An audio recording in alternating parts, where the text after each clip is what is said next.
So good morning, beginning our day, 2nd of June. Thinking a little bit more about digesting my trip to England a little bit, now that I'm not jet lagged or anything anymore, coming back. And it was great to see the monk that I trained with here in the early days, Ajahn, he's the abbot of Chithurst now, so he's doing a very good job.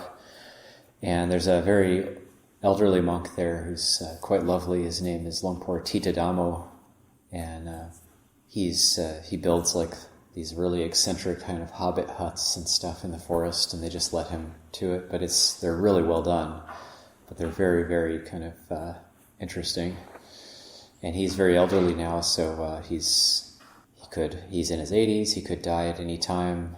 He's hard to get around. He's not very mobile, but he's very bright, and he wove a coffin for himself out of wicker, and he hung it above his bed. So he just lays down and looks at this coffin. It's his practice. It's quite good. I'll be praised by the Kruba Ajahns. He used to sleep in it, but doesn't do it. He used to sleep in it. It's quite uncomfortable, though, to sleep in a wicker coffin. So he hangs it above himself instead.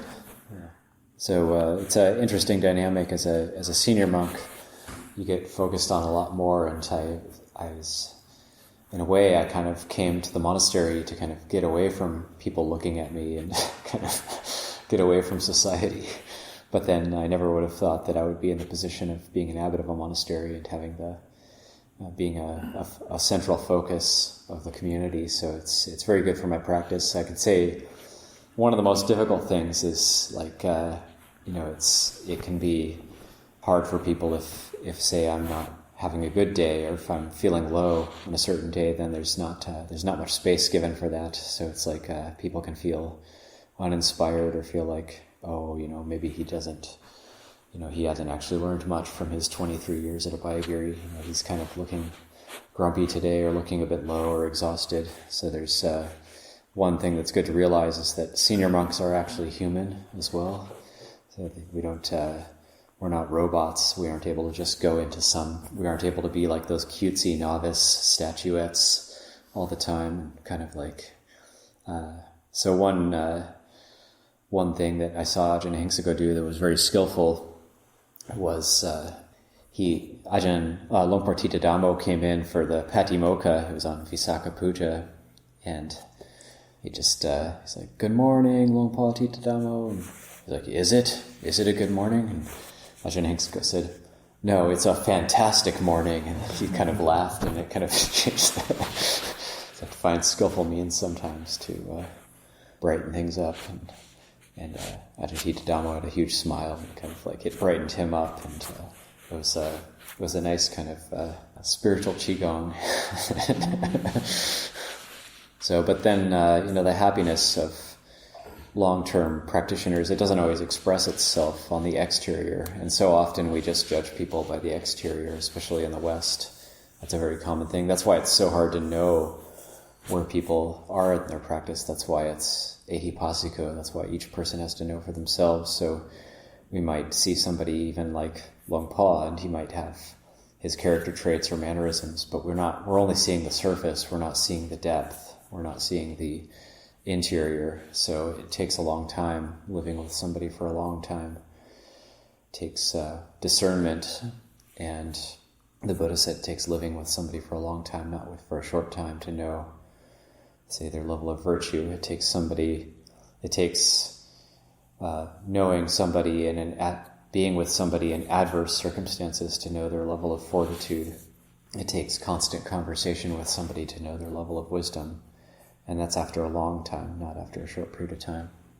So I could say getting to spend time with some of these Ajahns in Thailand, Longpa Liam, getting to spend 5 months with him at Wat Nong Papong, and being able to draw close. And for most people, Longpa Liam is an old man picking up sticks in the forest. That's what people see when they come to Wat Papong, is the famous story of a couple coming to Wat Papong and seeing this old monk in the forest and saying, "Oh, we want to meet with the abbot."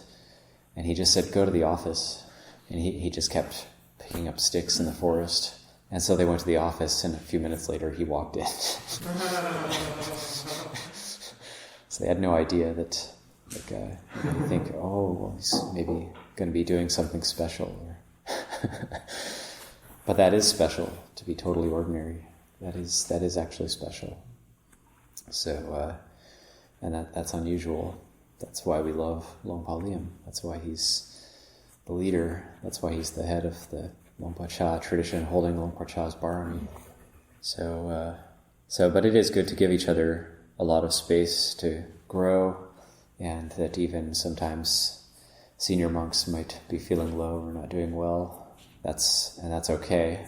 If that causes us to lose faith, and those senior monks haven't really done anything against the Vinaya or done any bad conduct, but if just the exterior affect causes us to lose faith, we have to question ourselves and see, well, why are we judging things just by the surface and not seeing the deeper level? So I'll leave that for reflection this morning.